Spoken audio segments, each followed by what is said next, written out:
ॐ गुरुवे नमः। अष्टवक्र कहते हैं, तू व्यापक है, तू विराट है, तू विभु है, तू कर्म शून्य है, तू शुद्ध बुद्ध, तू सिर्फ ब्रह्म स्वरूप है। ये वचन उस क्षण व्याख्या बनेंगे। इन पर निष्ठा करने मात्र से, इनको पकड़ लेने मात्र से तुम कहीं भी पहुँचोगे नहीं और लोग तुम्हारे भीतर खड़ा है कि आत्मज्ञान हुआ नहीं। तुम वासना से मुक्त भी होना चाहते हो तो भी तुम वासना का ही जाल बिछाते हो।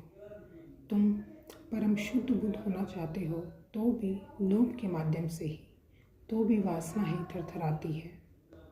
तुम परमात्मा को पाने चलते हो लेकिन तुम्हारे पाने का ढंग वही है जो धन पाने वाले का होता है।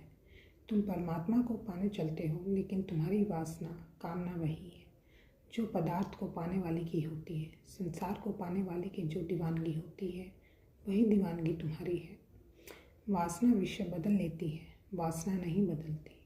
सुनकर अष्टवक्र को तुम्हारी वासना कहती है, अरे यह तो बड़ा शुभ हुआ, हमें पता ही नहीं था कि जिसे हम खोज रहे हैं वह मिला ही हुआ है। तो अब बस बैठ जाएं। फिर तुम प्रतीक्षा करते हो, अब मिले, अब मिले, अब मिले। कैसी वासना थरथराती है, अब मिले तो तुम समझे ही नहीं। फिर से सुनो अष्टवक्र को। अष्टवक्र कहते हैं, मिला ही हुआ है, लेकिन इसे तुम कैसे सुनोगे, कैसे समझोगे? तुम्हारी वासना तो थरथरा रही है।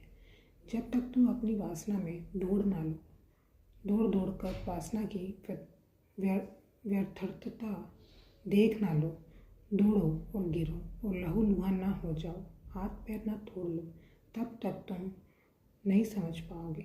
वासना के अनुभव से जब वासना व्यर्थ हो जाती है, थक कर गिर जाती है और टूट जाती है, उस निर्वासना के क्षण में तुम समझ पाओगे कि जिसे तुम खोजते हो वह मिला ही हुआ है, अन्यथा तुम तोते हो जाओगे। इससे कोई फर्क नहीं पड़ता कि तुम हिंदू तोते हो कि मुसलमान की, ईसाई की, जैन की बौद्ध। इससे कुछ फर्क नहीं पड़ता। तोते यानी तोते।